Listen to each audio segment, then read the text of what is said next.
Baik, buka Quran surat 7 ayat 205. Quran surat 7 ayat 205. Doa itu disebut zikir di ayat itu. Jadi kalau ibu sedang berdoa, itu sedang berzikir. Wadhkur rabbaka fi nafsika tadarruan wa khifatan wa dunal jahri minal qaul. Ada ayatnya? Oke. Pakai Rabb lagi kan? Wadhkur rabbaka. Kalau engkau punya masalah, kata Allah, sekecil apapun. Di rumah tangga kah, di kantor kah, kehidupan sosial kah. Kata Allah, ayat sebut, minta kepada Allah. Berdoa. Doa disebut dengan zikir. Zikir itu semua kegiatan yang membuat kita ingat Allah. Zikir. Baca Quran, zikir. Dalilnya Quran surah ke-15 ayat 9. Inna nahnu nazzalna dzikra. Kami turunkan Al-Quran sebagai zikir. Menghafal Quran, zikir. Quran surah 54 ayat 17, ayat 22, ayat 32, ayat 40. Walaqad yassarnal Qur'ana lidzikri. Kami akan mudahkan Al-Quran untuk diingat, dihafalkan. Zikir, sebagai zikir kepada Allah. Ibu selepas sholat, baca subhanallah, alhamdulillah, Allahu Akbar, zikir. Quran surah keempat, ayat 103. فَإِذَا قَضَيْتُمُ الصَّلَاةَ فَاذْكُرُوا اللَّهَ. Maka jika anda telah tuntas mengerjakan sholat, segera berzikir kepada Allah. Sholat sendiri, zikir. Quran surah ke-20, ayat ke-14. Innani anallahu la ilaha illa ana fa'budni wa aqimis salata li dzikri. Saya Allah, kata Allah. Tidak ada Tuhan selain saya. Sembah saya. Bagaimana menyembah Allah? Tunaikan salat sebagai zikir kepada Allah. Zikir. Di zikir semua amalan yang mendekatkan kita dengan Allah. Doa itu satu dari bagian zikir. Tapi tahukah ibu fungsi zikir yang paling utama itu apa? Quran surah 13 ayat ke-28. Ala bidzikrillahi tatmainnul qulub. Yakinkan pada dirimu, kalau zikirmu benar kepada Allah, maka dia akan berdampak kepada hati menjadi lebih tenang. Zikir itu, manfaat pertamanya, membuat hati tenang, Bu. Tadi saya contohkan. Baca Al-Quran, zikir kan? Jadi kalau ibu sedang tidak tenang, sedang gelisah, ada masalah, daripada mengeluh sana sini, wudu, Bu, wudu. Ambil mushaf. Baca. Saat baca itu mungkin solusi belum datang, tapi hati itu lebih tenang. Kaitan dengan bahasan kita, doa, minta. Doa. Jadi kalau orang punya masalah itu kalau berdoa, walaupun solusinya belum datang, walaupun kemudian jawabannya belum tiba, minimal hati ibu itu tenang. Ini dia.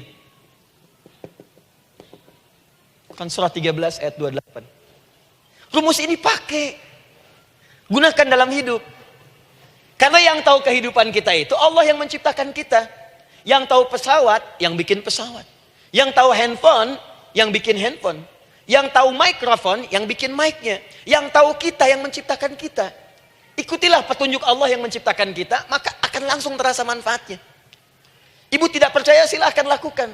Rasakan bedanya, bedakan rasanya, dan pasti akan terasa bedanya. Akan lain. Tuh. Doa. Tapi ingat yang paling penting kata Allah, doa itu bukan sekedar penting permohonannya, tapi menunjukkan status kita sebagai hamba di hadapan Allah Subhanahu wa taala. Jadi kalau ada orang selama hidup tidak pernah berdoa, artinya dia mengingkari statusnya sebagai hamba di hadapan Allah Subhanahu wa taala. Mau menyejajarkan diri dengan Tuhan. Kan yang tidak pernah meminta itu Tuhan. Allah yang memberikan. Kalau manusia beda pasti minta. Artinya kalau ada manusia nggak pernah minta, seakan-akan bahasa halusnya, kamu ini ngaku jadi Tuhan. Saya tempatkan kau di neraka jahanam yang paling bawah. Jahanam itu, Bu, belum masuk saja sudah terasa. Terasa. Buka ibu Quran surah misalnya ke-40 Ghafir tuh. Ya, ayat 45 sampai dengan 47-nya. Sebelumnya lagi lihat Quran surah ke-8 ayat ke-50. Itu penghuni neraka, Bu, yang bukan jahanam saja. Penghuni neraka itu kalau mau meninggal itu dipukulin dulu malaikat. Depan belakangnya. Ayo, kamu keluar. Lama amat keluarnya rohnya katanya. Takut karena nggak punya bekal. Kan maaf ya, kaidah mengatakan orang nggak punya bekal itu takut pulang, apalagi orang merasa salah. Anak ibu berbuat kesalahan, mau pulang takut kan? Takut. Jadi kalau ada anak takut pulang, salah dia. Salah. Kemana anak nggak pulang-pulang? Pasti ada yang salah karena nggak berani pulang. Jangankan salah, nggak punya bekal saja, malu pulang. Lihat ibu waktu Ramadan usai, mau mudik Idul Fitri. Kan pada mudik kan? Kenapa mau mudik dan senang mudik? Karena punya bekal, Bu. Dikumpul-kumpulkan tuh selama 11 bulan. Untuk 1 bulan saja. Itu pun paling berapa hari. Kumpulin. Terus telepon keluarga.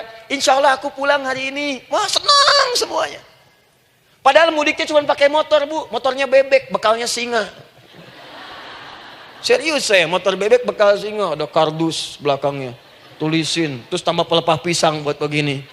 Belakangnya ditulisin, aku pulang sayang. Jalan, mudik. Terus yang di rumah kan senang nerimanya. Kenapa? Karena ada yang pulang dan bawa bekal. Saya pernah tanya pada seseorang, kenapa anda nggak mudik? Nggak ada bekal Ustaz, nggak ada bekal, malu pulang. Kebayang nggak saat pulang menghadap Allah nggak punya bekal? Malu pulang, apalagi punya banyak salah. Jadi nggak mau keluar rohnya. Malaikatnya geram, dipukulin sama malaikat. Pukul depannya, pukul depan. Kamu ini cepat keluar, cepat keluar, cepat keluar. Keluar. Malu pulang. Tapi kalau punya bekal enak. Dan yang nyambut langsung malaikat. Bahkan nanti ada satu amalan saat dikerjakan. Itu orang ini sudah masuk surga. Tapi semua malaikat di semua pintu surga yang 8 itu datang mengunjungi dia mengucapkan selamat. Itu ada di Quran surah 13 ayat 24. Salamun alaikum bima sabartum fa ni'ma uqbaddar. Selamat ya saat di dunia sabar mencari bekal dan ini bekal terbaik yang kamu dapatkan, silahkan nikmati surga yang kamu rindukan itu. Ini nikmatnya tempat yang pernah nanti kamu kunjungi. Dan tinggal abadi di situ. Yang nyambut malaikat. Bayangkan semua malaikat, Bu. Semua malaikat dari pintu surga datang nyambut dia. Wah, Masya Allah, malaikat Jibril, Israfil, malaikat maut. Maaf ya, dicabut kemarin. Biasa, selamat. Dunia aja kalau ada yang nyambut senang kan? Rumah dicat, datang, sambut depan rumah, semua hidangan ada, Masya Allah. Bahkan yang tidak ada jadi ada. Luarnya kongguan, dalamnya rangginang gitu kan. Wah, muncul semua. Paham ya? Jadi ini bagian pertama. Jadi kita katakan kenapa manusia mesti berdoa. Jawabannya karena manusia itu hamba. Dan doa itu adalah fitrah bagian dari kehidupan. Kenapa manusia mesti berdoa? Karena ada komitmen dari Allah. Setiap dia mendapatkan sebuah persoalan, maka Allah akan jawab dan berikan jawaban dari semua persoalannya. Jalan mendapatkan jawaban itu adalah doa. Kenapa manusia mesti berdoa? Karena dia butuh dengan Allah. Dan puncaknya, kenapa dia mesti berdoa? Karena Allah ingin membahagiakan kehidupan dunianya sebelum sampai keabadiannya di akhirat. Jadi ketika kita berdoa, sebetulnya kebaikan untuk kita karena Allah ingin kita bahagia. Ingin mudah hidupnya. Jadi kalau ada orang nggak berdoa, sesungguhnya dia sedang menyulitkan diri sendiri dalam kehidupan dunianya sampai ke akhiratnya. Jelas sampai di sini? Masya Allah. Alhamdulillah. Baik, kalau sudah paham, saya hapus ini, kita masuk bagian yang kedua. Hapus lagi. Sab Muslimah edisi ke-15. 15 kali datang sendiri, ngulangin sendiri, nulis sendiri, ngapus sendiri. Masya Allah. Tinggal lihat, catat, masuk surga. Masya Allah. Alhamdulillah. Baik. Baik. Sudah? Alhamdulillah. Saya ingin setiap pembahasan kita dipahami ya. Saya tidak menyukai kalau datang melihat tapi nggak paham gitu. Ya, dengar tapi nggak paham. Saya tidak ingin satupun keluar dari sini kecuali paham. Ya. Ibu paham? Paham Ustaz. Badai pamit ya, silahkan. Apa yang ibu pahami? Doa. Ya. Dah. Nah, sekarang masuk bagian kedua. Bismillah. Kalau sudah mengerti yang tadi, persoalannya adalah bagaimana cara kita memohon kepada Allah. Itu dia. Bagaimana cara kita meminta? Kata Allah, kamu kalau punya masalah, minta. Ya Allah, caranya bagaimana? Karena sesuatu yang dikerjakan tanpa ilmu, dan tidak tahu caranya, itu bisa keliru. Hidup itu menyembah Allah tidak cukup dengan iman, Bu. Mesti pakai ilmu. Iman saja sekalipun kuat tanpa ilmu, itu bisa salah. Kuat ingin mendekat kepada Allah. Ya Allah, aku ingin ibadah, kuat. Saya punya kawan dulu di pesantren. Tahun kedua, dia sudah berubah. Ya, tadinya orang tuanya melihat anaknya, Masya Allah, tiba-tiba ada perubahan, senang ibadah, Bu. Malam-malam dia bangun, ini kisah nyata, saya alami sendiri. Masya Allah, saya senang sekali. Kita saling doakan, dia bangun malam tahajud. Bangun jam 2, Anda bayangkan. Yang sebelumnya menjelang subuh atau apa. Ini malam Jumat lagi, malam libur. Malam libur biasanya santri itu kebanyakan ada yang keluar, ada yang main, ada yang macam-macam. Ini dia malam tahajud. Jam 2 bangun. Saya bahagia sekali. Udah bangun, sholat, selesai. Cuman pas waktu mau subuh, kok saya lihat tidur. Saya bangunkan kan. Fulan, bangun. Oh iya, katanya. Iya, oh mungkin nanti mau nyusul. Saya pikir istirahat dulu. Saya ke masjid lah. Udah ke masjid, dah selesai. Kita diskusi di masjid, selesai. Semua pulang saya jam 7. Saya lihat masih tidur juga. Barangkali dia sudah tadi sholat mungkin di kamar, nggak sempat ke masjid karena capek. Tapi saya lihat kok posisinya nggak berubah. Di situ juga. Akhirnya setengah jam saya tunggu, saya bangunkan. Bangun. Kenapa Adi, katanya? Saya kira antum belum sholat subuh ya? Adi gimana sih? Kan udah saya jama dengan tahajud tadi. Udah saya jama dengan tahajud. Jadi memang kekuatan imannya lagi tinggi, cuman ilmunya kosong. Ini yang bahaya. Besok-besok kalau orang kayak gini sholat subuh bisa 4 rakaat. Ya. Karena itu berdoa penting, cuma kita mesti tahu caranya. Yuk kita mulai bagian pertama. Quran surah kedua ayat 186. Paling kiri sebelah bawah. Sudah? Wa idza sa'alaka ibadi anni fa inni qarib. Fokus. Kata Allah, kalau hamba-hambaku Muhammad SAW bertanya kepadamu, minta petunjuk untuk mencari-cari aku. Tuh Bu, coba lihat. Ayat doa dibuka lagi dengan kalimat hamba. Untuk menegaskan status kita. Jadi kalau ditanya, kita siapa di hadapan Allah? Makanya nggak usah sombong. Jangan sombong, karena kita cuma hamba. Karena itu ketika Korun sombong, Korun tuh manusia terkaya yang pernah hidup di bumi. Hartanya Bu, ini saya kasih bocoran sedikit, kunci berangkasnya saja, kemana-mana itu suka dibawa, dipikul paling sedikitnya 8 bodyguard, cuman bawa kunci berangkas saja begini. Di Korun pengen ngasih tahu, kalau ada yang pengen nyuri di tempat saya silahkan aja, ini aja bodyguard saya ngangkat kuncinya susah. Korun. Jadi kalau Anda tidak sekaya Korun, jangan ikutan sombong, telat. Telat, gak ada kerjaan. Sudah ada yang lebih kaya. Ya. Dan apa yang terjadi? Fakhosabna, kata Allah, kami telan. Likuifasi. Telan oleh bumi semua. Dengan kekayaannya semua habis. Jadi ketika ada seseorang yang lupa dengan statusnya sebagai hamba, maka Allah akan memberikan pelajaran kepadanya. Untuk taubat. Kalau nggak mau taubat juga, telan habis. Untuk menunjukkan kamu tuh bukan Tuhan, saya Tuhannya. Maka jangan ikutan sombong. Kalau ada yang baru punya Ferrari, Lamborghini, Lamborghini, ya, wah, bikin rame di jalan, cuman nggak update status, kasih tahu, maaf Mas, telat. Itu gambaran hidup. Dan ingat, setiap dibuka dengan kalimat permohonan, itu kalimatnya hamba. Hambaku, hambaku, hambaku. Termasuk mau minta taubat, hamba. Quran surah 39 ayat 53. Qul ya ibadiyalladzina asrafu ala anfusihim la taqnatu min rahmatillah. Katakan Muhammad pada hambaku yang merasa banyak dosa, pengen berdoa minta taubat. Kata Allah, hamba. Saya terima taubatnya, hamba. Ini ya.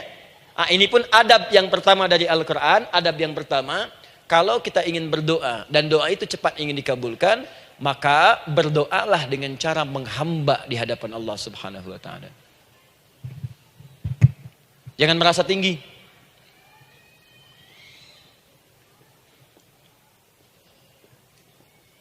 Saya turunkan caranya. Bagaimana cara menghamba itu dengan cara yang baik? Fokus. Wa idza sa'alaka ibadi anni, Muhammad SAW, jika ada hamba-hambaku bertanya padamu tentangku, ingin mencari-cari aku. Masya Allah, Ibu maaf ya, biasanya kan kalau orang mencari Allah, ingin mendekat kepada Allah, Entah itu datang ke masjid, bangun malam, biasanya motifnya cuma dua. Satu, ada kebutuhan, pengen berdoa. Terus dekat sama Allah. Besok mau arisan, malamnya tahajud. Anak mau ujian, baru puasa, kan? Suami ada proyek, nah, baru baca Quran, kan? Terus itu biasa itu. Biasa, jadi fitrah bu. Tumben jeng tahajud, fitrah. Itu biasa itu. Ya. Yang kedua, taubat dari maksiat. Taubat. Seorang taubat ke masjid, bangun malam, doa, itu biasa. Jadi kalau ada seperti itu tandanya kita hamba normal manusia. Fa inni qarib, kata Allah, katakan Muhammad SAW, katakan kepadanya, janganlah mencari, aku dekat. Dekat, jangan mencari, aku dekat. Jadi bu, ketika kita butuh Allah, langsung dijawab oleh Allah. Kamu mau apa?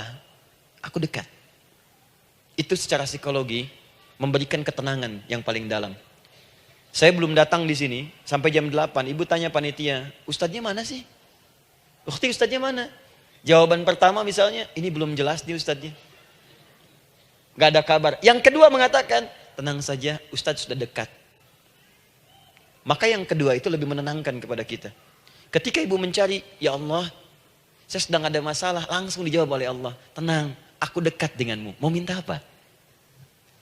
Itu bu, jadi kalau ibu sedang punya persoalan, psikologi Al-Quran mengatakan, langsung rasakan Allah tuh bersama kita, dekat, menunggu kita mau minta apa.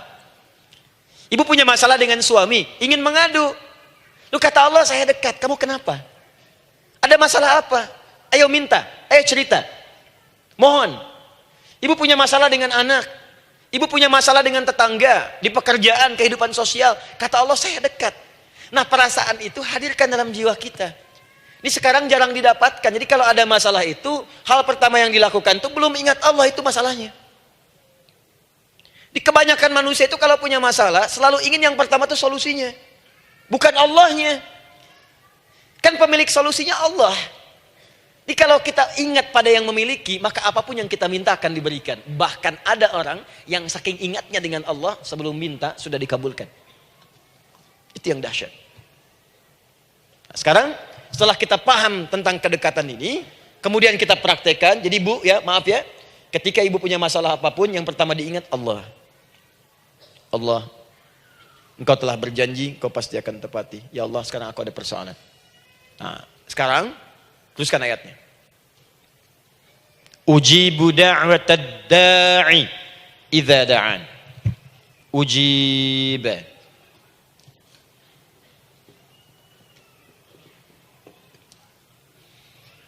Ujibu da'watad da'i idza da'an. Aku pasti akan menjawab, mengabulkan setiap doa hambaku jika dia bermohon kepadaku. Saya ingin ajarkan sedikit di gramatikal bahasa Arab. Ujib itu disebut dengan fi'il mudhari namanya. Saya kasih rumus cepat bu ya. Insya Allah kalau ibu fokus dengan rumus ini, ibu nanti bisa memahami Al-Quran dengan baik. Saya kasih satu kalimat, hafalkan baik-baik. Ini gampang kok. Anita.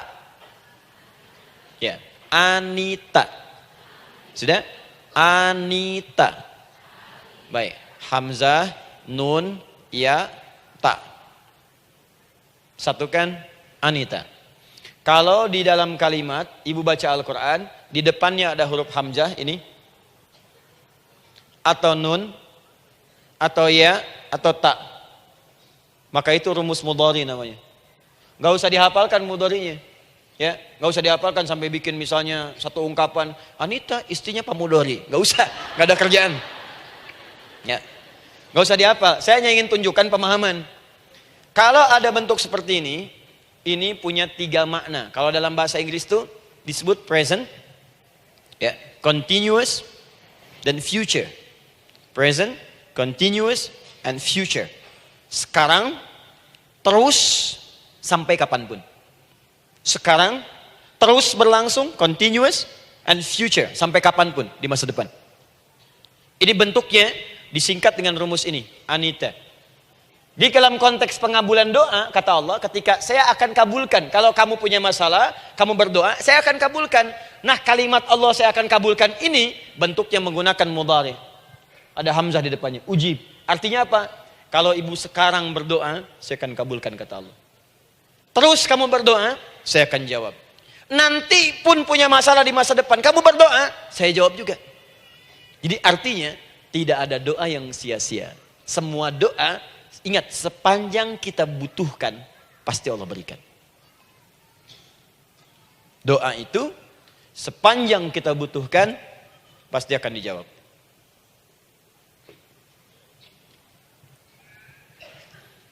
Nanti kapan dijawabnya, seperti apa jawabannya, nanti bagian ketiga. Kadang-kadang minta sekarang, dijawabnya nanti. Minta sekarang, dijawab sekarang. Ada yang mintanya A, dijawabnya B, itu yang paling dahsyat. Ya. Jadi kalau saya tanya, kalau kita berdoa, dijawab tidak oleh Allah? Ya. Itu janji Allah. Setiap orang berdoa, pasti dijawab. Nah, hanya persoalannya, seperti apa doa yang cepat dijawab itu? Apakah semua doa langsung dijawab seketika? Akankah mendapat jaminan langsung dijawab? Ternyata kalimat dijawab ini diikat dengan syarat ketentuan berlaku. Apa di antara syarat dan ketentuannya ini? Teruskan ayatnya. Falyastajibuli. Syarat pertama. Kalau doamu ingin cepat aku jawab, falyastajibuli. Maka engkau pun harus cepat merespon setiap seruanku. Jawab seruanku dengan cepat. Doa ingin dijawab oleh Allah, maka kata Allah, kamu pun harus menjawab setiap seruanku. Jawab seruan Allah.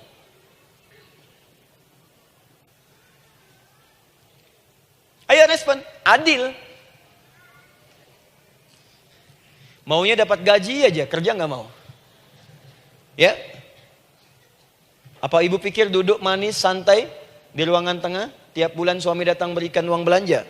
Belum tentu.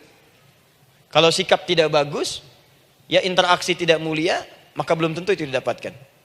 Maka syarat pertama kata Allah, kalau doamu ingin cepat aku jawab, maka setiap aku seru, cepatlah engkau kemudian kerjakan dan jawab itu. Jadi ternyata seruan Allah itu terkait berkelindan dengan pengabulan doa. Jadi ketika ibu diseru oleh Allah, diminta diperintahkan sesuatu oleh Allah, sebetulnya itu kunci untuk mendapatkan jawaban doa kita, Bu. Dipanggil kita, ayo cepat datang ke sini, mau minta apa? Minta, saya kasih. Apa di antara kunci doa itu, Ustaz? Yuk kita lihat. Adalah jawaban dari seruan Allah. Apa di antara seruan Allah itu? Saya beri contoh satu misalnya. Allah perintahkan kita untuk sholat. Bahkan diseru, diingatkan 5 kali dalam sehari. Salat. Bukankah kita diseru, Bu, dipanggil 5 kali sehari untuk salat? Allahu Akbar, Allahu Akbar. Ya? Diingatkan kan? Ayo ingat Allah, ingat Allah, ingat Allah, ingat Allah. Allah Maha Agung, Maha Besar semuanya, dan seterusnya. Perhatikan baik-baik. Apa tujuan Allah menyeru kita dalam salat? Ternyata bukan ingin memberikan beban ruku dan sujud. Bukan sujudnya yang penting. Karena semua makhluk tidak sujud pun tidak akan menurunkan status Allah sebagai Tuhan. Allah tetap Allah, gak ada ruginya. Yang rugi kita, ternyata ketika disuruh sujud, disuruh ruku itu, ternyata yang ditunggu itu bukan ruku sujudnya. Allah nunggu, punya masalah apa? Mau minta apa? Karena itu dalam ilmu fikih, ibu buka semua kitab fikih. Salat itu secara bahasa disebut dengan doa. Nama lain dari doa adalah salat. As-salatu hiya doa. Salat adalah doa. Karena itu semua bacaan dalam salat doa semua. Coba lihat. Baru takbir Allahu Akbar, doa iftitah. Al-Fatihah doa, Bu, jangan dikira Al-Fatihah enggak ada doanya. Nih, nanti saya berikan cepat ya. Ini highlight dulu. Highlight dulu. Dalam salat itu ada 4 keadaan. Ingat ini baik-baik. Nanti ibu manfaatkan, minimal zuhur lakukan. Ada berapa keadaan? 4. Ada 4 posisi, 4 keadaan dalam sholat. Yang kalau ibu berdoa benar, meminta di situ dengan benar, itu seketika akan dikabulkan. Seketika. 1, saat berdiri. Berdiri. 2, saat ruku'. Ruku'. 3, saat sujud. 3, saat sujud. 4, sesaat sebelum salam. Berdiri, rukuk, sujud sesaat sebelum salam. Baik, sebelum saya bahas lebih jauh, saya ingin sampaikan dulu. Jadi ternyata ketika kita diminta oleh Allah menunaikan sholat, itulah cara kita memohon, Bu. Itulah waktu kita meminta. Dan dahsyatnya dalam sehari itu 5 kali ditungguin, Bu. Mana ada manusia di muka bumi ini buka pintu rumahnya 5 kali sehari cuma untuk memberikan apa yang dibutuhkan. Sesoleh-solehnya Ustadz, gak ada yang mengatakan, ayo 5 kali sehari datang aja ke rumah saya. Kalau butuh apa-apa ambil. Butuh kulkas, ambil kulkasnya. Butuh TV, ambil. Gak ada begitu. Allah itu maha baiknya, 5 kali sehari dipanggil. Dari subuh sampai zuhur. Kita bangun tidur aja, punya masalah gak? Ayo minta, disuruh sholat 2 rakaat. Dan sholatnya gak usah banyak-banyak, 2 rakaat aja dulu, supaya gak ada beban. Itu pun kadang-kadang masih lupa berapa rakaat kita sholat. Ayo sujud, disuruh minta, punya masalah enggak? Terus dari subuh sampai ke siang, dipanggil lagi. Punya masalah lagi enggak? Disuruh zuhur 4 rakaat. Karena waktunya cukup panjang, suruh 4. Ayo minta. Ada masalah apa? Minta sujud kita. Minta mohon. Dari zuhur ke asar, ditanya lagi, ada masalah enggak? Panggil lagi. Ke maghrib sampai ke isya sebelum tidur. Supaya tidurmu enak, masalah enggak ada, tenang, nikmat, nyaman istirahatnya. Ada masalah enggak? Disuruh sholat lagi. Jadi kalau orang paham sholat itu kunci kebahagiaan, dia akan senang menunaikan sholat. Makanya ketika ibu bertanya, kenapa saya sholat? Dijawab oleh muadzin, hayya 'alas shalah, ayo sholat. Kenapa sih sholat? Hayya 'alal falah. Yuk bahagia. Ayo tenang. Yuk dapatkan apa yang kamu inginkan. Falah. Jadi kalau orang paham sholat itu menyelesaikan persoalan, tentu orang akan berbondong-bondong semangat untuk menunaikan sholat. Cuman sayang segelintir orang itu menilai sholat sebagai beban. Jadi sebagai kewajiban beban saja, makanya sholatnya nggak nikmat. Karak tadi duhur, ayeuna asar doi. Tuh. Ya bagaimana doanya bisa dijawab? Anda datang pada orang, tapi datangnya dengan marah-marah. Datangnya dengan mencelanya. Ya bagaimana dia bisa memberikan kebutuhan Anda? Anda datang pada Allah dengan niat yang tidak ikhlas. Setelah itu kemudian menggunjingkannya, bagaimana bisa dijawab? Tuntutan tinggi. Tapi datang tidak membawa prestasi, ya bagaimana bisa diberi? Catat tuh, bikin status. Paham ya? Nah ini bagian pertama. Jadi cara pertama, respon kata Allah, seruan Allah. Rumus pertama sholat. Nah sekarang saya ajarkan lagi. Ini belum selesai nih Bu, ini panjang bahasannya nih. Sampai jam berapa kita? 10 ya? Oh, banyak. Mau sampai jam 5 silahkan, saya jam 10 selesai. Ya. Lihat sini. Oke, saya punya sekitar 1 jam kurang ke depan. Saya ingin terangkan sedetil-detilnya gitu ya. Dan saya hanya menyampaikan isi Al-Quran. Quran, hadis. Sekarang gini, Ustadz saya sekarang paham. Sholat berarti kunci untuk menyelesaikan masalah. Di sholat saya akan memohon. Sekarang Ustadz, bagaimana cara saya merespon sholat? Kan kata Allah, saya menyeru, respon gitu kan? Kita dipanggil sholat nih, Allahu Akbar, dipanggil. Bagaimana cara meresponnya? Sebelum minta.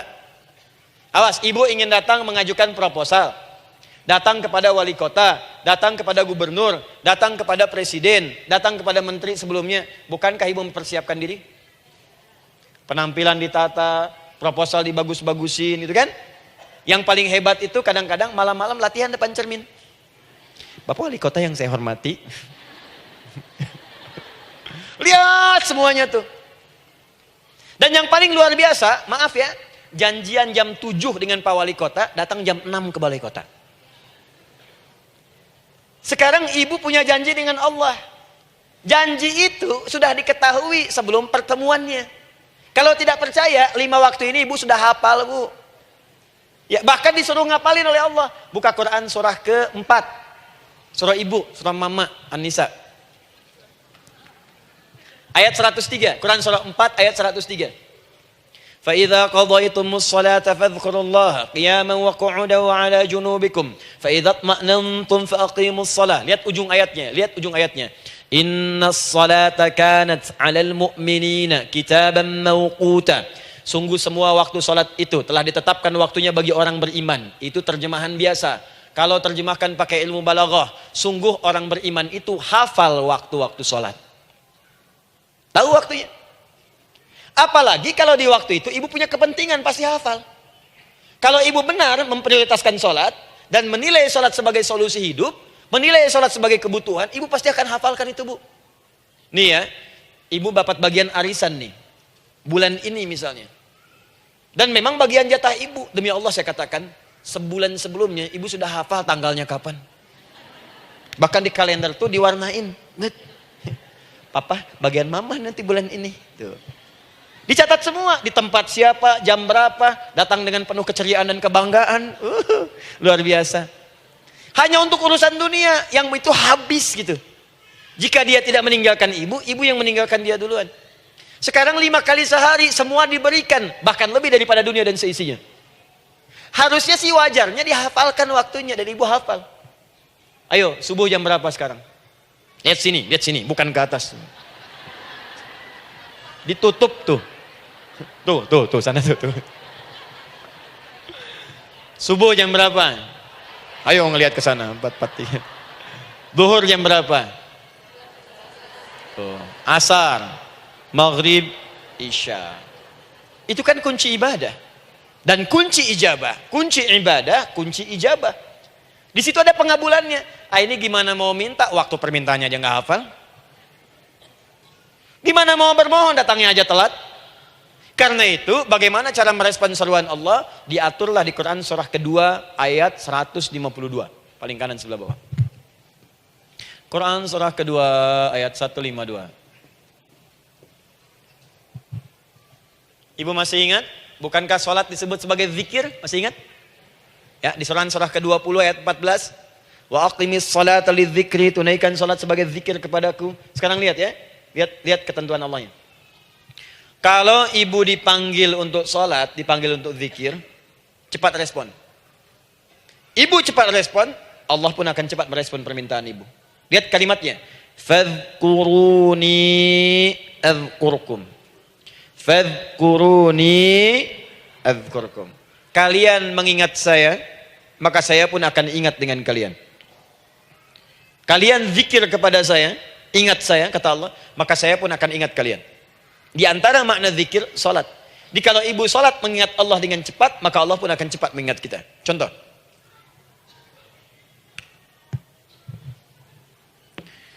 Saya ambil waktu subuh misalnya.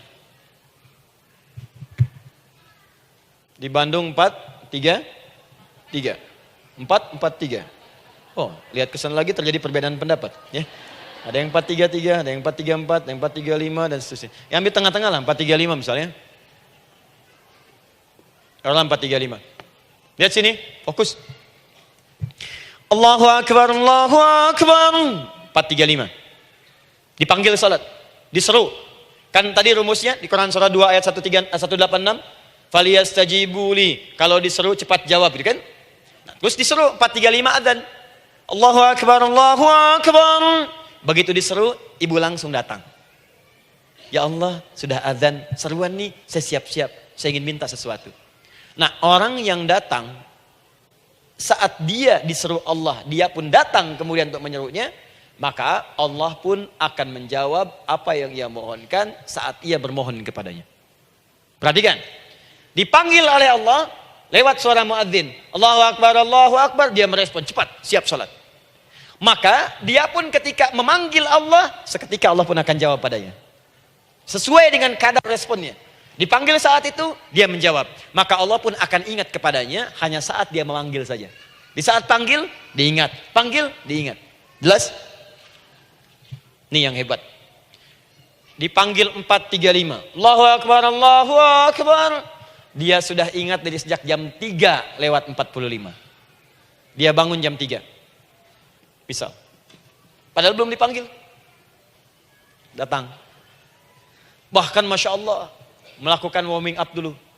Tahajud. Istighfar. Baca Al-Quran. Sebelum dipanggil. Masya Allah Bu. Ibu mau datang misalnya ke istana. Janjian jam 7, datang jam 6. Di situ ibu kerjakan yang baik-baik dulu. Wah, lihat.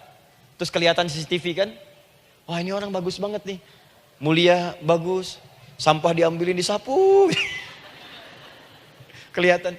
Itu ibu belum datang pun udah dipanggil duluan.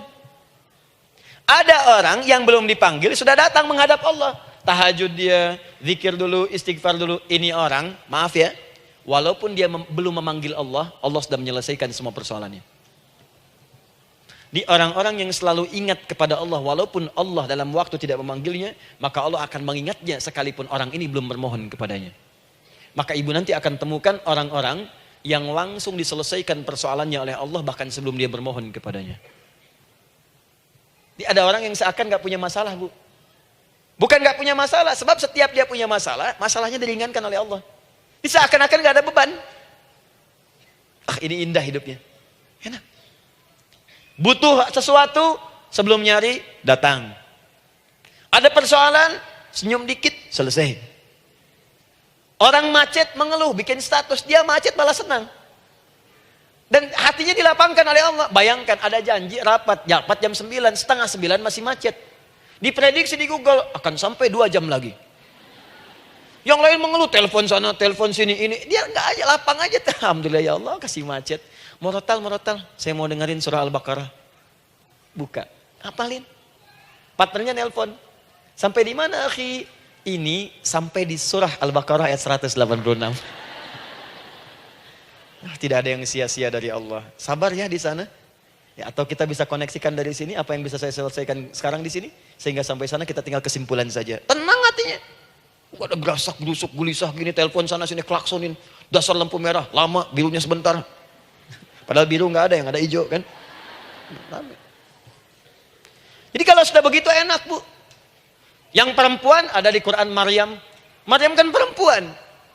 Dan Maryam itu bukan nabi, bukan rasul. Ingin memberikan pesan kepada ibu, perempuan dimanapun. Tidak harus jadi nabi supaya doa cepat dikabulkan.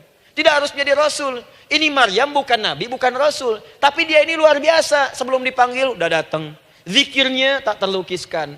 Mohon kepada Allahnya luar biasa. Menjaga diri dari hal yang dilarang oleh Allah. Apa hasilnya? Sebelum diberikan bahkan oleh pamannya, sudah ada kebutuhannya.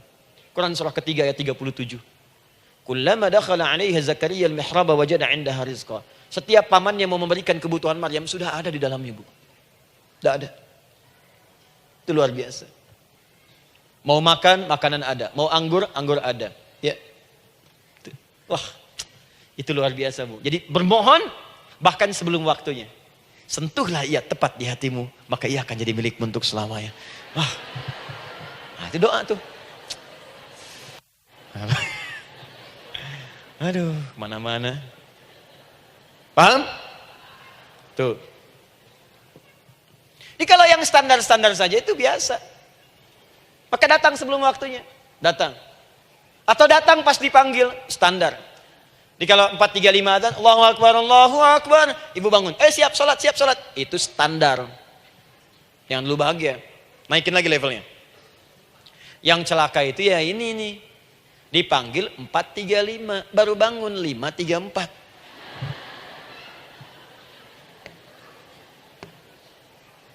Sholat subuh belum, nuntutnya udah banyak. Ya Allah, kurang apa lagi aku bermohon kepadamu. Sudah aku meminta sekarang, sholat subuh aja belum. Jadi mana keadilannya? Jadi yang pertama, respon seruan Allah. Disitulah Allah pun akan cepat merespon apa yang kita kemudian butuhkan. Jadi yang pertama lewat sholat ya Bu ya. Ingat sholat. Dan sholat itu tadi dari 4 posisi saya ajarkan yang pertama saja satu. Supaya nggak terlampau panjang ya. Berdiri Bu. Saya ajarkan satu, setiap ibu dalam keadaan berdiri dan membaca Al-Fatihah pada kalimat iyyaka na'budu wa iyyaka nasta'in. Ingat, pada kalimat iyyaka na'budu wa iyyaka nasta'in, maka sertakanlah di hati kita apa persoalan yang dirasakan untuk bermohon kepada Allah. Saya ajarkan cepat, kalau ibu mau belajar lebih detail, ikuti kajian kami di fikih salat, sifat salat Nabi sallallahu alaihi wasallam. Nanti saya terangkan semua dalilnya. Insya Allah sepanjang yang saya ketahui. Baik, dasarnya ini, dasarnya Quran surah ketiga ayat 38 sampai 39. Dan dikuatkan nanti di hadis qudsi. Ibu kenal Nabi Zakaria? Ya kenal ya. Ya selamat lah Bu. Alhamdulillah. Episode ke-15 kenal Nabi Zakaria, luar biasa. Alhamdulillah.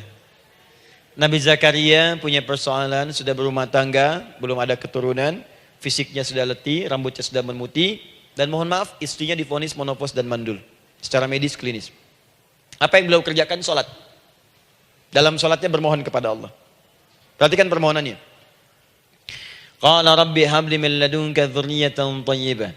Ya hunalika da'a Zakaria rabbah. Qala rabbi habli min ladunka dzurriyyatan thayyibah. Innaka sami'ud du'a. Ya Allah, aku bermohon kepadamu, anugerahkan aku keturunan. Semua mengatakan aku gak mungkin punya keturunan. Hanya engkau yang tidak punya batas dalam pemberian. Engkau pasti mendengar doa saya. Kalau pada yang maha mendengar tidak mengabulkan juga, lantas kepada siapa lagi aku mesti memohon? Doa ini dipanjatkan oleh beliau dalam keadaan sholat. Sedang berdiri dalam sholatnya. Jadi ibu maaf ya, tolong jangan salah berpikir. Semua nabi dan rasul, orang soleh sebelumnya itu sholat. Cuma kita lebih sempurna gerakan dan jumlahnya, sempurna. Orang dulu sholat. Nabi Musa sholat, Quran surah 20 ayat 14. Nabi Isa sholat, Quran surah 19 ayat 31 sampai 33.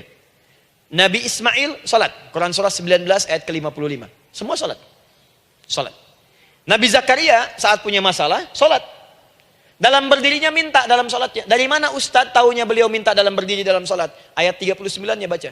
Quran surah ketiga ayat 39. Fanadatul malaika, maka doanya itu dijawab oleh Allah. Datang malaikat menyampaikan jawaban. Wa huwa qaimun yusalli fil mihrab. Sedangkan beliau masih berdiri dalam sholatnya di mihrab. Masih berdiri dalam sholat. Sholat. Di dalam sholat itu minta. Makanya semua bacaan sholat itu permintaan. Isinya. Dan dikabulkan oleh Allah. Annallaha yubashshiruka bi Yahya. Allah kasih kabar gembira. Engkau akan punya anak. Langsung namanya dari Allah Yahya. Artinya hidup. Yang mustahil menurut manusia. Lahir dari rahim seorang perempuan yang divonis monopause dan mandul menurut medis. Kata Allah tidak ada yang mustahil bagiku. Lahir dan hidup dia Yahya. Kapan terjadinya? Sedang sholat. Kapan saat sholatnya? Berdiri. Nah yang paling menarik bu, umatnya Nabi Muhammad SAW ditunggu oleh Allah 5 kali dalam sehari. Dan dimintakan sebelum sholat untuk menyiapkan permohonannya. Maka turunlah Quran surah kedua ayat ke-45. Ibu lihat ayatnya. Wasta'inu bis-sabri was-salah. Bahkan ditegaskan lagi. Di Quran surah kedua ayat 153. Paling kanan sebelah bawah. Ya ayyuhalladzina amanu ista'inu bis-sabri was-salah. Yang pertama gak pakai panggilan iman. Wasta'inu. Kata Allah, hey, kalau kamu punya masalah, jangan mengeluh, jangan berkeluh kesah, jangan terlampau banyak gelisah, cepat siapkan dirimu untuk menunaikan sholat. Siapkan permohonanmu, minta kepada aku lewat sholat. Kalau belum yakin, disebutkan imannya. Ya ayyuhalladzina amanu. Hei orang-orang yang masih merasa punya iman. Katanya punya iman. Jadi kalau ibu nggak mau minta lewat sholat, dipertanyakan imannya. Kamu punya iman nggak? Kata Allah. Yakin nggak dengan saya? Kalau punya masalah jangan mengeluh. Datang pada saya minta. Lewat sholat, saya panggil sholat minta. Kalau masih merasa punya iman. Tuh, iman kita tuh dipertaruhkan di situ. Nah sekarang, saya berikan rumus bahasanya. Allah memanggil kita dengan bentuk jama, perintah jama. Wasta'inu, wasta'inu. Itu bentuk perintah. Wasta'inu, bentuk perintah.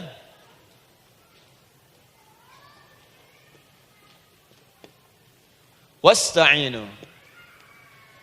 Dan jika kalian, perhatikan cara menerjemahkannya, dan jika kalian punya persoalan dalam hidup, punya kebutuhan, maka bergegaslah siapkan dirimu untuk minta kepadaku solusi. Wasta'inu, dan mintalah oleh kalian pertolongan, solusi. Bisabri wassalah. Pertama sabar dulu. Sebelum sholat, sabar dulu dengan itu. Tahan dulu. Terima dulu. Jangan mengeluh, terima dulu. Nanti dalam sholat minta solusi. Itu maksudnya. Punya masalah sekarang jam 9 lewat. Sabar, tahan dulu. Koreksi diri, istighfar, nanti zuhur minta. Atau duha sekarang sholat, datang ke masjid, sholat duha minta. Tahiyatul masjid minta sekarang. Sabar, ini sabar terima dulu. Jangan mengeluh, sabar, ingat, terima, sabar. Karena Allah mustahil memberikan ujian masalah kalau kita tidak sanggup menerimanya. La yukallifullahu nafsan illa. Saya sering katakan bu ya, maaf kalau kalimat ini mungkin kurang berkenan. Tapi kalimat ini nyata. Kalau ibu sekarang punya masalah seberat apapun, itu artinya hanya ibu yang sanggup untuk menerimanya.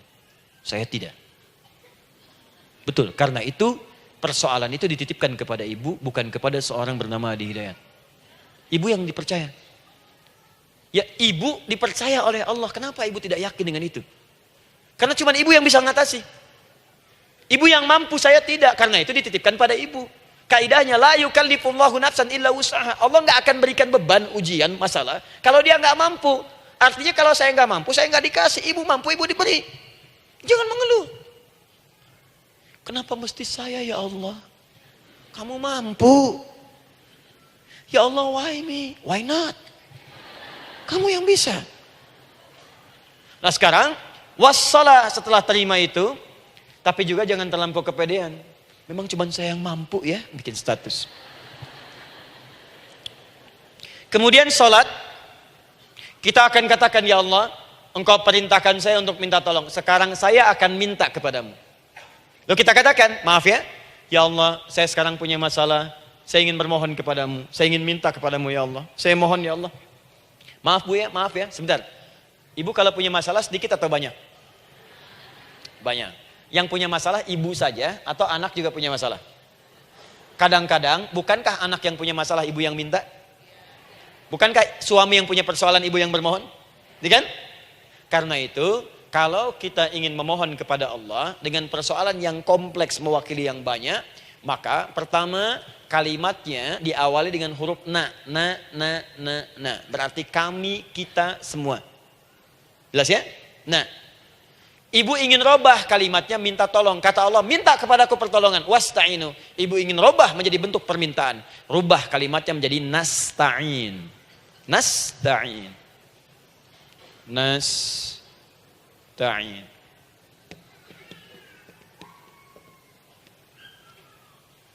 Wasta'inu nasta'in. Minta kepada siapa tadi?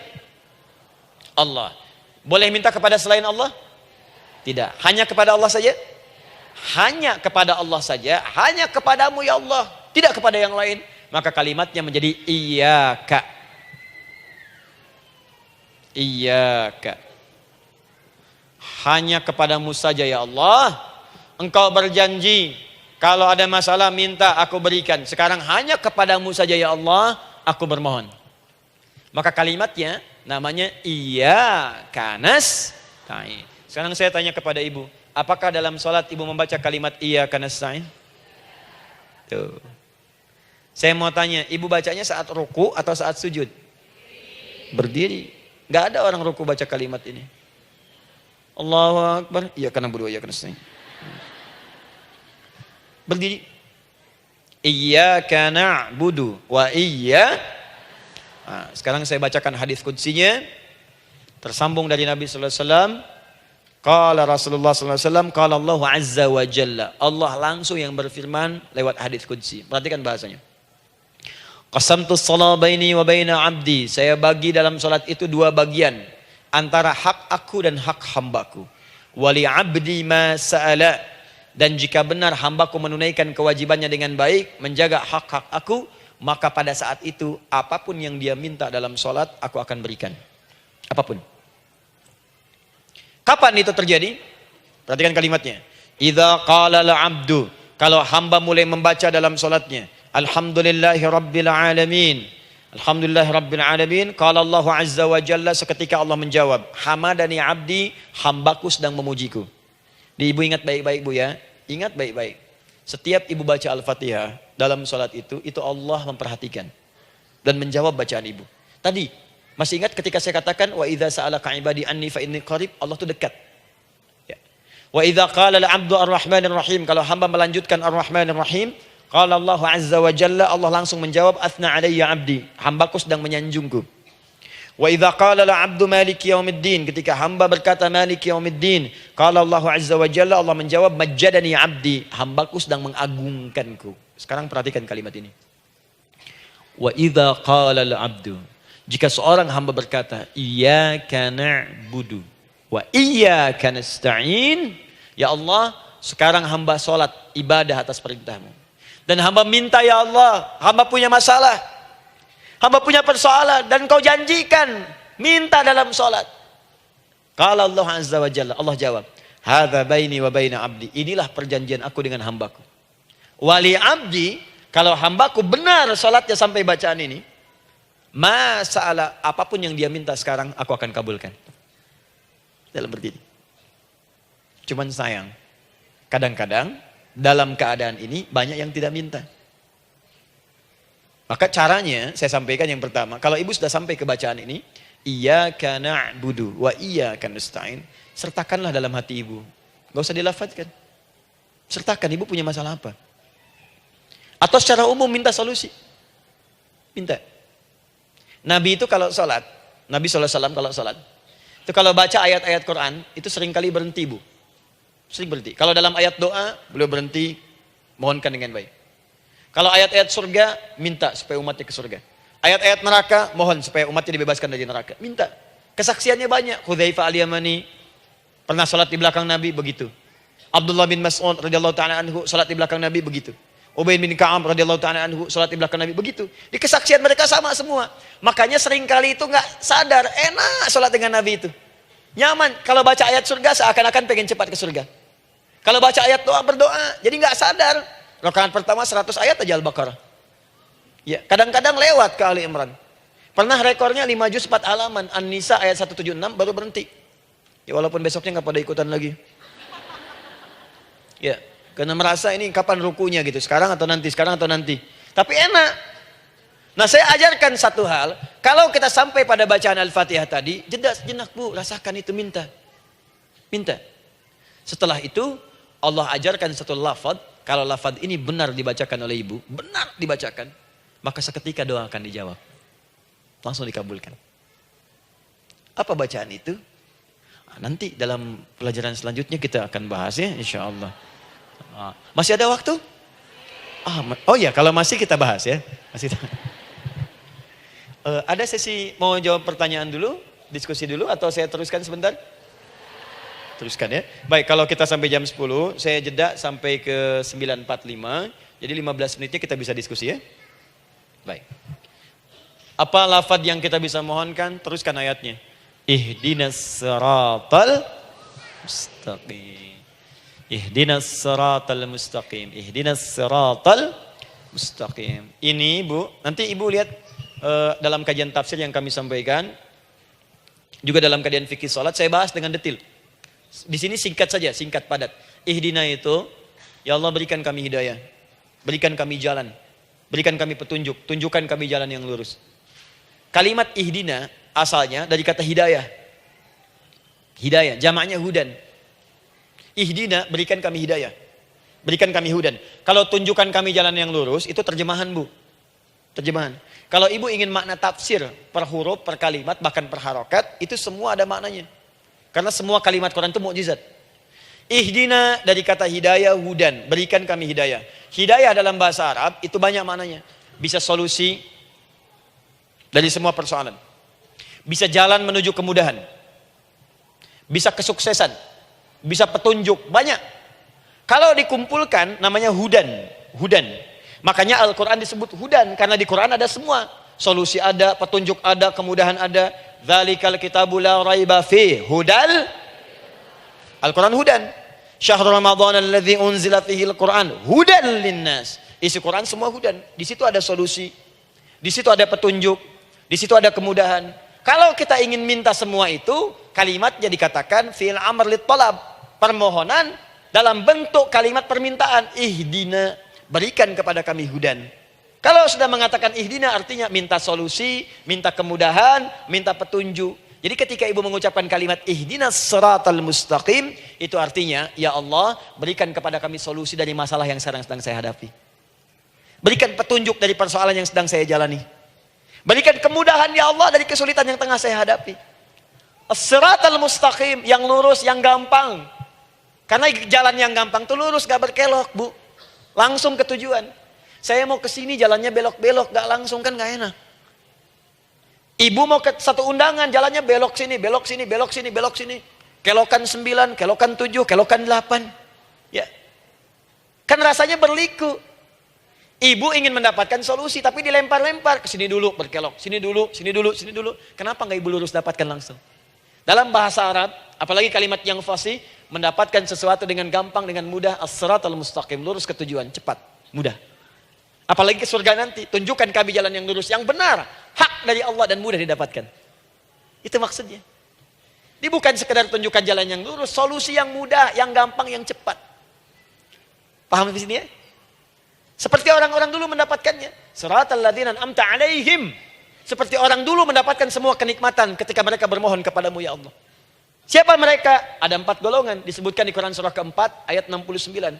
Ada para nabi, orang-orang jujur siddiqin, para syuhada dan orang-orang soleh. Ya, wa may yuti'illaha wa rasul fa ulaika ma'al ladzina an'ama Allahu 'alaihim minan nabiyyina was-siddiqina wasyuhada was-shalihin. Para nabi dulu berdoa, ya Allah, saya ada masalah, dikabulkan. Kita minta, ya Allah, sekarang saya berdoa, tolong kabulkan seperti nabi-nabi dulu dikabulkan. Nabi Ayub sakit, berdoa dikabulkan. Kita sakit, dikabulkan. Nabi Ibrahim ada ujian, dikabulkan. Nabi Ibrahim punya ujian dengan anak. Kita ada ujian dengan anak, minta, dikabulkan. Anak-anak berselisih, ada yang dendam, yang iri. Seperti anaknya Nabi Yakub. Nabi Yakub berdoa, dikabulkan. Kita minta, dikabulkan. Ada syuhada, berdoa, dikabulkan. Kita minta, dikabulkan. Orang soleh berdoa, minta dikabulkan, kita minta dikabulkan. Ya Allah, seperti engkau kabulkan doa orang-orang dulu yang melahirkan nikmat, mohon kabulkan kami yang minta sekarang dan mendapatkan kenikmatan itu. Itu maksudnya. Ya, siratal ladzina an'amta 'alaihim. Siapa an'amta 'alaihim di sini? Ulaikal ladzina an'amallahu 'alaihim. Sama persis kalimatnya. Minan nabiyyina was-siddiqina wasyuhada'i was-shalihin. Jadi jangan diartikan sebatas terjemahan. Walaupun di musim haji sekarang itu bisa dipakai. Saya tugas 2010 di Mekah. Ada jemaah kesasar, lupa maktab. Kemudian ingin balik, nggak tahu jalan. Dia ketemu askar. Askar nggak bisa bahasa Indonesia, dia nggak bisa bahasa Arab. Tapi dia hafal Al-Fatihah. Datang kepada askar, dia tunjukkan gelangnya. Pak, ihdinas siratal mustaqim. Tunjukkan saya jalan yang lurus. Bikin gelang. Askar nggak bisa bahasa Indonesia. Dikasih bahasa Arab nggak paham-paham. Tapi askar ini pun cerdas. Dia tunjuk, dia lihat gelangnya. Oh, maktab sana. Siratal ladzina an'amta 'alaihim ghairil maghdubi 'alaihim waladdallin. Lurus, jangan belok-belok. Kalau belok nanti engkau tersesat atau dicaci maki orang. Maghdub ya dicela orang.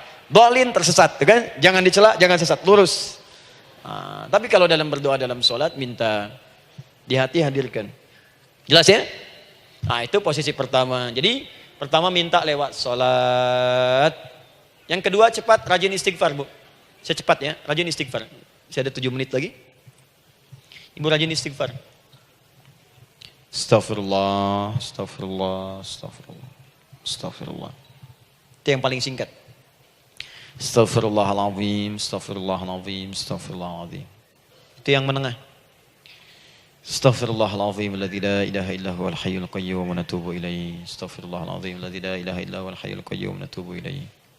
Astaghfirullahaladzim, alladzi la ilaha illa huwal hayyul qayyum wa natubu ilaihi. Itu yang cukup panjang. Ibu rajin istighfar.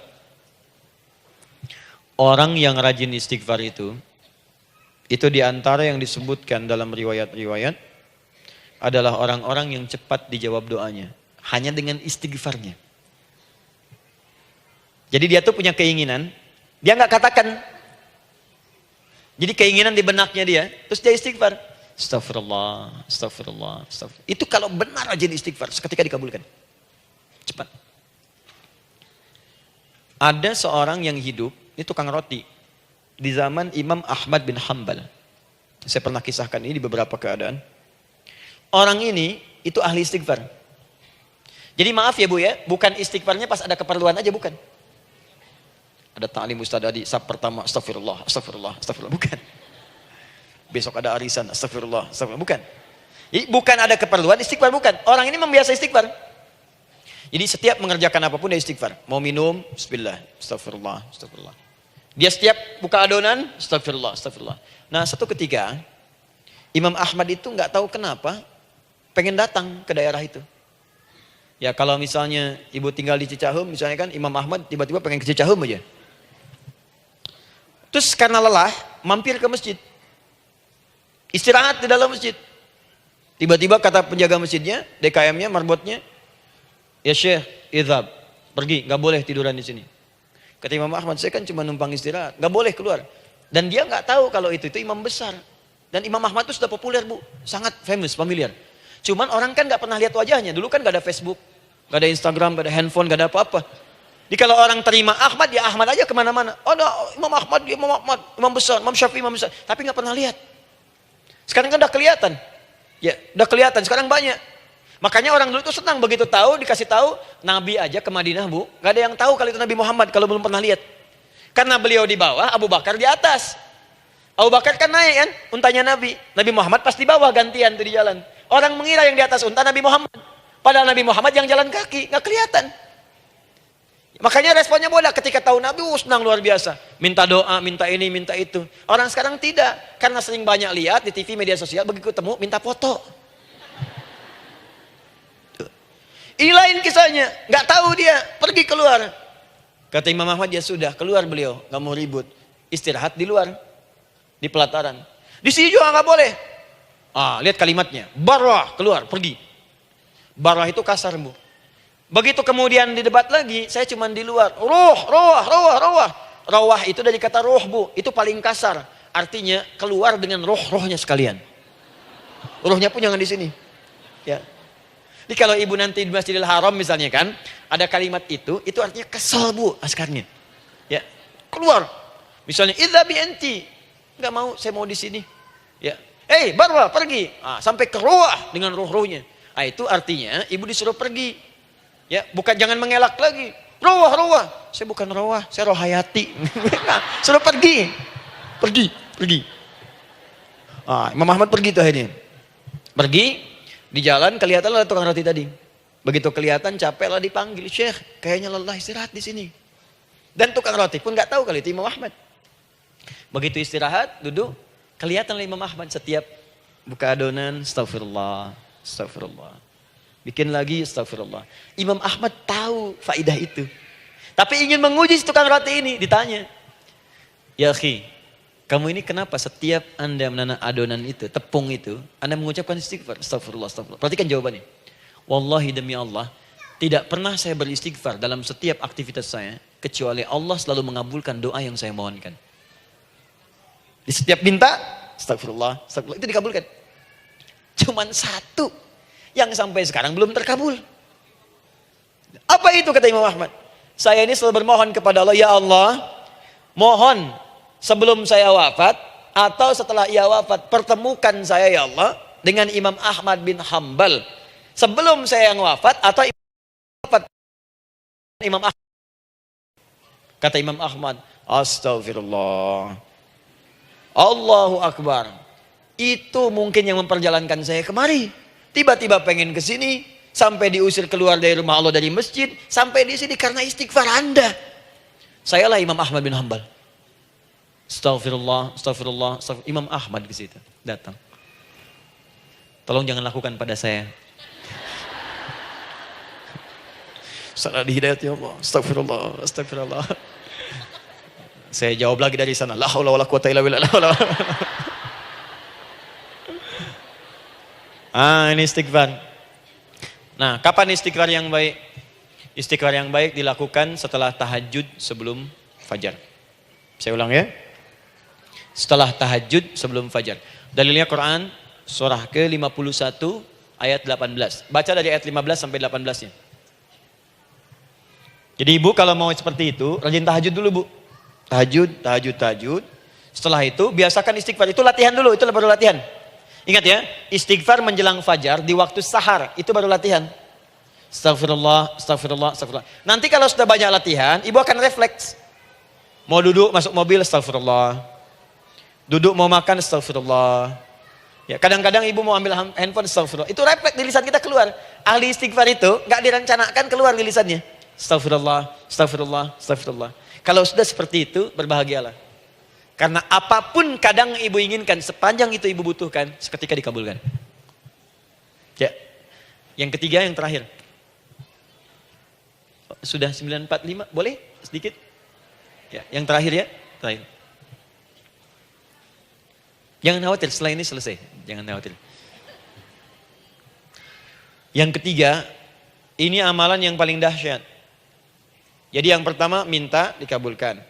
Yang kedua baru istighfar, dikabulkan. Yang ketiga, nggak ngapa-ngapain, dijawab. Tuh. Artinya baru terbersit, ada keinginan, jawab seketika. Amalan yang ketiga ini adalah amalan yang dikerjakan karena cinta kepada Allah Subhanahu wa taala. Mahabbatillah, kecintaan kepada Allah. Amalan yang dikerjakan karena cinta kepada Allah Subhanahu wa taala. Amalannya mencintai Allah. Beda, Bu. Salat dengan cinta dibandingkan dengan salat karena memenuhi kebutuhan atau kewajiban saja, itu akan lain. Ibu kalau benar-benar mencintai Allah, maka dalam salat pun persiapannya akan beda. Saya beri contoh gini ya. Dari pakaian akan lain kata Al-Quran. Quran surah 7 ayat 31. Ya bani Adam khudhu zinatakum inda kulli masjid. Hei anak cucu Adam, kalau ada panggilan dari masjid, kenakan pakaian terindahmu. Di orang-orang yang mencintai Allah saat akan sholat, dia akan perhatikan dari pakaiannya. Jauhkan dari yang haram. Terus cari yang paling baik yang dia kenakan. Gak akan sembarangan. Kalau ibu pakai mukena juga cari mukena yang paling indah. Bukan karena pengen dilihat orang. Karena ingin Allah menyaksikan sholat ibu dalam keadaan yang sempurna. Wudu itu hati-hati gitu. Quran surah ke-5 ayat ke-6. Ya ayyuhalladzina amanu idza qumtum ila shalah faghsilu wujuhakum wa aydiyakum ilal marafiq wamsahu bi ru'usikum wa arjulakum ilal ka'bain.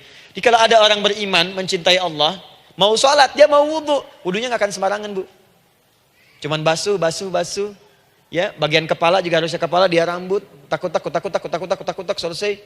Sampai ke kaki cuma disodorkan di keran, beres. Itu sih anak kecil juga bisa. Orang ini lain. Dia akan pelan-pelan dilihat secara sempurna. Hati-hati, kerjakan karena Allah, karena ingin baik. Kalau orang sholat hanya kebutuhan saja, maka yang penting dia takbir sampai salam selesai. Tapi ini tidak. Dia akan pelajari bagaimana Nabi mengajarkan sholat yang benar. Bagaimana bacaan saya benar. Dia belajar ngaji supaya benar bacaan Fatihahnya. Dia belajar dengan baik supaya khusyuk di dalam sholatnya. Dia pahami satu-satu. Apa artinya Allahu Akbar? Apa artinya Subhana Rabbiyal Azim? Apa artinya Subhana Rabbiyal A'la? Apa artinya Sami Allahu liman hamidah? Dipahami. Di begitu dia sholat dan baru takbir sudah paham misinya. Jika ada orang seperti ini, dia mengerjakan apa yang Allah perintahkan karena cinta dengan Allah. Dia berzakat karena ingin mencintai Allah. Dia berinfak karena cinta dengan Allah, bukan karena uangnya. Pokoknya kalau orang cinta itu, Bu, setiap pecinta dia akan memberikan apapun pada yang dicintai. Walaupun tak diminta. Dan pecinta itu sifatnya, kalau yang dicintainya senang sesuatu, akan otomatis ikut senang. Ibu misalnya senang ya dengan pasangan sebelum menikah. Pasangan senang kucing, ibu akan terpaksa senang kucing. Ibu cinta dengan anak, semua akan diikuti apa yang diinginkan. Seperti itu, cinta itu butuh pembuktian. Karena itu sering saya katakan pada akhwat ya yang belum menikah, yang masih muda-muda belum menikah, cinta itu butuh pembuktian. Jadi jangan percaya kalau ada orang yang bicara di lisannya nggak ada buktinya. Aku akan seperti Dilan membawamu dalam motorku. Katakan padanya, aku tak butuh dengan rayuan kata-katamu. Itu hanya angin surga. Yang kubutuhkan, tuliskan namaku di buku nikah kita. Wah, catat. Itu caranya. Main ke Taman Dilan, cuman boncengan. Seakan dunia milik berdua, yang lain nggak ada. Gombal. Udah ya? Jelas? Jadi amalan yang ketiga ini kerjakan karena Allah. Saya mau contohkan satu. Ibu pernah dengar Imam Malik bin Anas? Pernah ya? Gurunya Al-Imam Asy-Syafi'i, Imam Malik bin Anas, lahir di kisaran tahun 94-95 Hijrah. Siap, Kang Dan. Wah, ini terakhir nih, saya tutup nih. Benar-benar terakhir. Betul-betul. 10 menit lagi kalau ada nanti tanya jawab sedikit. Imam Malik ini, Bu, itu Masya Allah. Saking cinta pada Allah dan Rasul, itu tidak pernah, jangankan sholat. Dalam beliau memberikan fatwa pun akan mencari pakaian yang paling bagus. Paling indah. Dan beliau menjaga adab dalam menyampaikan kalimat Nabi pun itu luar biasa. Sampai satu kali pernah pakai jubah bagus, indah, ada lebah menyengat di kepalanya, sedang menyampaikan hadis. Saking hormatnya terhadap hadis Nabi, lebah itu dibiarkan menyengatnya. Nggak mau memutus kalimat Nabi, hadis Nabi hanya untuk mengusir lebah, dibiarkan sampai tersengat.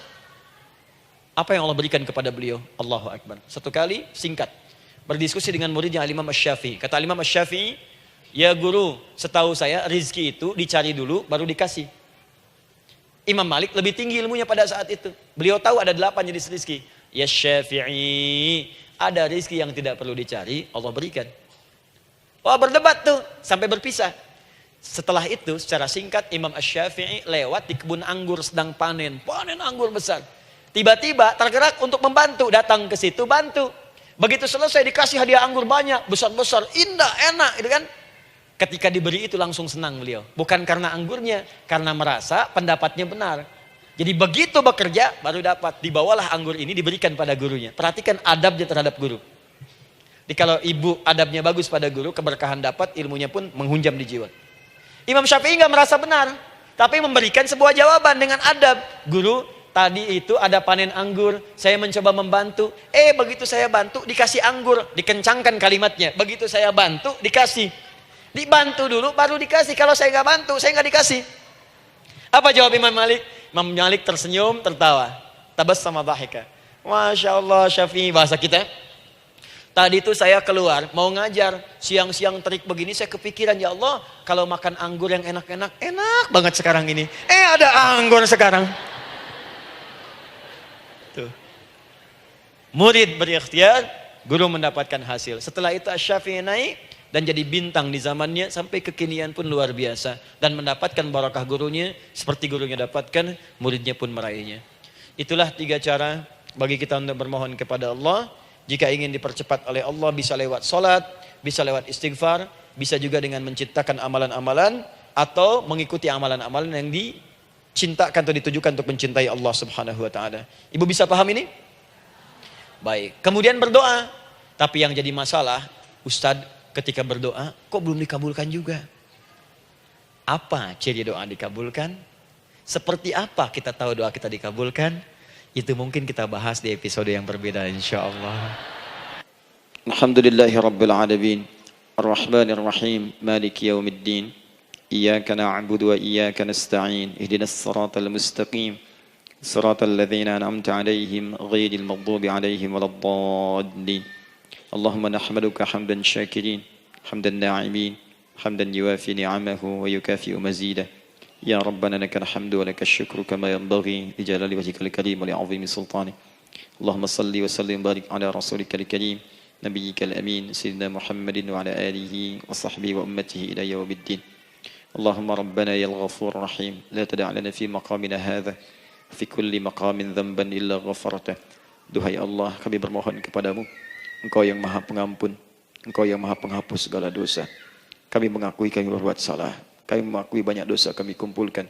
Maka kami mohon kepadamu ya Allah, jangan biarkan ada satu orang pun berada di sekitaran majlis ta'lim ini, kecuali sebelum ia pulang Engkau telah ampuni segala dosa-dosanya. Engkau telah gugurkan dan hapuskan segala dosa-dosanya. Wala hamman illa farajtah. Ya Allah, jika ada satu orang pun di antara jamaah saat ini yang merasakan kegelisahan dalam hatinya, jangan biarkan dia meninggalkan area majlis ta'lim ini, kecuali Engkau telah tenangkan keadaan hatinya. Allahumma wala maridan illa syafaitah. Jika ada di antara kami yang tengah Engkau uji dengan penyakit seberat apapun, maka mohon angkat dan sembuhkan segala penyakitnya. Allahumma wala dainan illa qadaitah. Ya Allah, jika ada di antara kami yang berat hidupnya karena lilitan utang piutang, terjebak riba dan sejenisnya, maka mohon ya Allah dengan keikhlasan amalannya, mohon angkat dan berikan rizki limpah terlimpah kepada yang untuk melunasi utang-utang dan terbebas dari lilitan riba dan semacamnya. Allahumma ya arhamar rahimin. Allahumma tubna ilaika min kullil ma'asi. Ya Allah, kami ingin memperbaiki diri kami.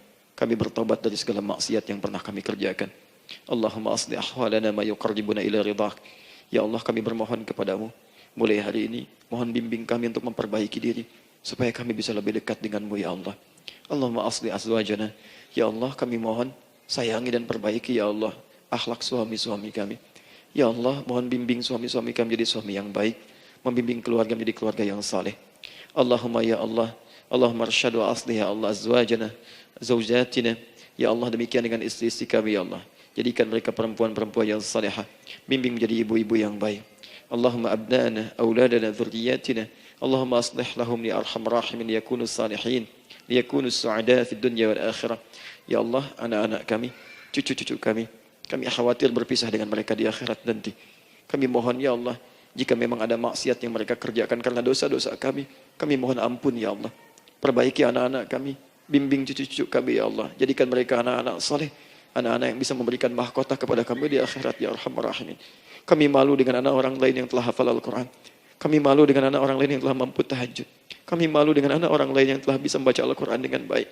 Sedangkan anak kami masih sibuk dengan dunia ya Allah. Kami takut bila wafat tidak bisa memberikan petunjuk kepada mereka dengan izin-Mu. Allahumma ya Arhamar Rahimin. Allahumma idza kana hunalika baqiyati ayyamina faj'al baqiyata ayyamina ya Allah hayatan thayyibah. Duhai Allah, kami bermohon kepadamu, jika memang terbentang masa kehidupan bagi kami sampai dengan hari esok, maka mohon jadikan sisa-sisa hidup kami lebih baik daripada hari-hari yang sebelumnya. Wa idza kana hadzal yaum min akhir ayyamina faj'al ya Allah hadzal yaum husnal khatimah. Ya Allah, kami mohon jika memang hari ini adalah hari terakhir kami hidup dan harus kembali kepadamu untuk wafat, mohon jadikan di hari ini kami husnul khatimah. Allahumma qawwi lisanana ila kulli kalimat at-tauhid la ilaha illallah Muhammadur Rasulullah. Ya Allah, kami mohon jika kelak kami akan wafat, ringankan lisan kami untuk mengucapkan kalimat tauhid la ilaha illallah Muhammadur Rasulullah. Wa ajib kalimatan bi qaulika ya ayyatuhan nafsul mutmainnah irji'i ila rabbika radiyatan mardiyah fadkhuli fi ibadi wadkhuli jannati. Ya Allah, kami mohon kelak nanti dalam sakaratul maut nanti, jika kami bermohon kepadamu dengan kalimat tauhid la ilaha illallah, mohon jawab kalimat kami ya Allah dengan panggilanmu yang indah. Ya ayyatuhan nafsul mutmainnah, hai jiwa yang sudah tenang, irji'i ila rabbika radiyatan mardiyah, hai cepat pulang menghadap kepada Rabbmu. Hai cepat pulang menghadap kepada Rabbmu.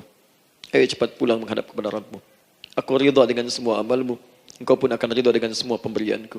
Adkhuli fi ibadi wadkhuli jannati. Engkau aku masukkan dalam golongan hambaku, aku siapkan surga untuk menyambutmu. Allahumma ishtaqna bi Rasulillah sallallahu alaihi wasallam. Ya Allah, kami rindu sekali dengan Rasulullah sallallahu alaihi wasallam. Lam na'ish ma'ahu fil hayat wa lam narahu fil manam. Kami belum pernah hidup bersama beliau di dunia, tidak mampu menatapnya di alam mimpi. Maka mohon ya Allah, jangan biarkan kami berpisah dengan Rasulullah di akhirat nanti ya Rabbal Alamin. Jumpakan kami dengan Rasulullah di Taman Firdaus yang paling indah. Allahumma ya Arhamar Rahimin. Allahumma rizqil yusra ya Allah. Likulil hujjaj. Ya Allah, anugerahkan kemudahan, kelapangan kepada para jemaah haji yang berhaji tahun ini ya Arhamar Rahimin. Allahumma taqabbal minhum ya Allah hajjahum, sa'yahum sa'yan mashkura, wa dhanbahum dhanban maghfura, wa tijaratahum tijaratan lan tabur. Ya Allah, jangan sia-siakan pengorbanan fisik mereka, biaya mereka, waktu mereka, tenaga mereka, emosi mereka. Terima haji mereka ya Allah. Jadikan sa'i mereka berhasil, tawaf mereka benar. Jadikan seluruh manasik yang Kau ridhai ya Arhamar Rahimin. Allahumma ya Allah, rizq rizqan hasanan tayyiban liyahujju kulla man lam yahujj ya Arhamar Rahimin. Ya Allah, bagi kawan-kawan kami, kerabat kami, saudara kami, tetangga kami yang belum berhaji, maka anugerahkan kemudahan bagi mereka untuk berhaji ya Allah. Anugerahkan kelapangan untuk berhaji ya Allah. Sekalipun memang tidak terbuka kesempatan itu, maka mohon anugerahkan sifat mabrur kepada kami sekalipun tidak mendapati ibadahnya. Allahumma ya Arhamar Rahimin. Allahumma rizqna ya Allah nikmatan salihah. Ya Allah, anugerahkan kepada kami nikmat untuk menjadi orang saleh di dunia dan kembali kepadamu di akhirat dalam keadaan saleh. Alhiqna bis salihin ma'al ladzina an'amta 'alaihim minan nabiyyin was-siddiqin wasyuhada was-salihin wa hasuna ulaika rafiqa. Ya Allah, kumpulkan kelak kami di surga dengan para nabi, orang-orang saleh, para syuhada, orang-orang yang benar di hadapan-Mu. Itulah nikmat terbaik yang mampu kami dapatkan. Allahumma ya Rabb, Allahumma aslih Allah qulubana, ati anfusana taqwaha, wa zakkiha anta khairu man zakkaha, anta waliyuha wa maulaha. Ya Allah, jika memang kami telah Engkau anggap baik sampai dengan pagi hari ini, maka mohon jaga kami dalam keadaan baik sampai wafat ya Allah. Berikan kami kekuatan untuk istiqamah, jauhkan kami dari pengaruh nafsu ya Arhamar Rahimin. Ya Allah, jika ada saat ini orang-orang yang menyakiti kami ya Allah, berkhianat kepada kami ya Allah, menzalimi kami, maka mohon ampuni dosa mereka ya Allah. Maafkan mereka ya Allah. Bimbing mereka untuk sadar dan bertobat ya Allah. Titipkan dalam jiwa kami sifat untuk saling menyayangi ya Allah. Titipkan dalam jiwa kami sifat untuk saling memaafkan ya Allah. Titipkan dalam jiwa kami sifat untuk bisa memperhatikan ya Allah. Allahumma ya Rabb, Rabbana atina fid dunya hasanah wa fil akhirati hasanah wa qina adzaban nar. Bifadlika subhana rabbika rabbil izzati amma yasifun. Wassalamun alal mursalin wa akhiru da'wana alhamdulillahi rabbil alamin. Sebelum saya akhiri dengan doa kifaratul majlis dan salam, saya ingin ucapkan terima kasih pada seluruhnya untuk ta'lim kita di pagi hari ini. Semoga Allah menerima semuanya dan semoga Allah muliakan. Dan terkhusus juga untuk Kang Daan, terima kasih untuk kali ini dan semoga istiqamah dalam kebaikan dan Masya Allah Amin, amin. Beliau menginspirasi dan saya ingin menjadikan juga beliau sahabat dalam kehidupan untuk seluruhnya. Amin. Dan sahabat terbaik selalu memberikan yang terbaik untuk sahabatnya. Karena itu di pagi hari ini saya ingin sampaikan kepada Bapak Ibu sekalian, Bapak mungkin yang hadir, Ibu yang hadir, saya ingin berikan pada sahabat saya satu anugerah yang mungkin Allah titipkan. Saya akan ajak Kang Daan untuk menunaikan ibadah umrah dengan saya di bulan September insyaAllah. Saat kami akan berangkat pada tanggal 9 September tahun 2019. Saya kira itu dan semoga bermanfaat insyaAllah. Baik. Semoga Allah muliakan untuk semuanya. Terima kasih.